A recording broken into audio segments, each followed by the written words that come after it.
Have you had those moments where all of a sudden you are aware that God stepped in and took care of you? Maybe it was some situation where you were driving, or you just got that sense that something was not right and you left, and then you found out something huge, terrible happened in that place. Or maybe it was in a relationship, or you were about to make a business decision and something just, you're like, I don't know. And so you didn't do it. And then later you look back and said, man, God saved me from that.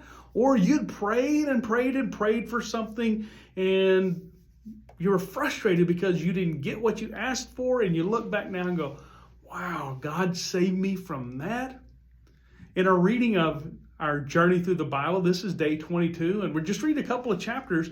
And what's happened in the life of Jacob is he has taken control. He's been the kind of person who would do what he wanted to do. He'd work an advantage. He'd take advantage of somebody else to get what he wants. And so when his brother's hungry, he says, give me the birthright and I'll give you a bowl of beans. And then when his dad is getting ready to bless his brother, he plots and plans with his mother. It was not her idea, but he was more than willing, and he goes in and deceives his father, and he steals the blessing that was going to give him all the future. He runs for his life, and he goes to Laban's house. Laban kind of gives him some of his own medicine and cheats him out of the wife that he wanted, Rachel, and gives him Leah. And then he works and gets Rachel too, and cheats him out of the crops. And finally, he says, it's time for us to go. And so he sneaks off at night, and Laban finds out and chases him down. And Laban's like, who do you think you are leaving? You're taking my kids and my grandkids and my flocks. It's all mine.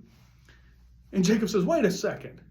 If the Lord had not been for me, you would have taken everything and left me destitute. You've changed my pay 10 times. You've cheated me, but the Lord was for me, and that's how I have anything at all, including my life. It doesn't justify all the stuff that he did.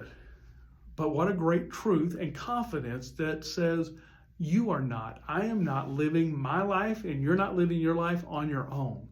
That God is paying attention. He cares what happens to me and what happens to you, and he's stepping in. Sometimes we get glimpses of that. But the truth is, even when we don't see it, when we're not aware of it, God is at work. And if it had not been for the Lord, if it had not been for his grace and his mercy and his love, if it had not been for his intercession and his sovereignty over everything, who knows where we would be. But thank God, you don't have to find out. I appreciate you joining me in this journey. If you're learning, I encourage you to share that. If you've got some questions, you can ask them on Instagram or Facebook at Made for More. Instagram is 4, the number 4, RAY, the number 2. Or you can send me an email.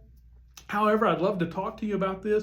And if there's some way you're growing, I'd love for you to share that on those social media pages, or more importantly, with your family and friends. And if you know somebody who really wants to grow in their faith, I encourage you to share this journey and just share with them how reading the Word of God, spending time listening to God and talking to him is being a blessing to you. Have a great day. Thanks for joining me.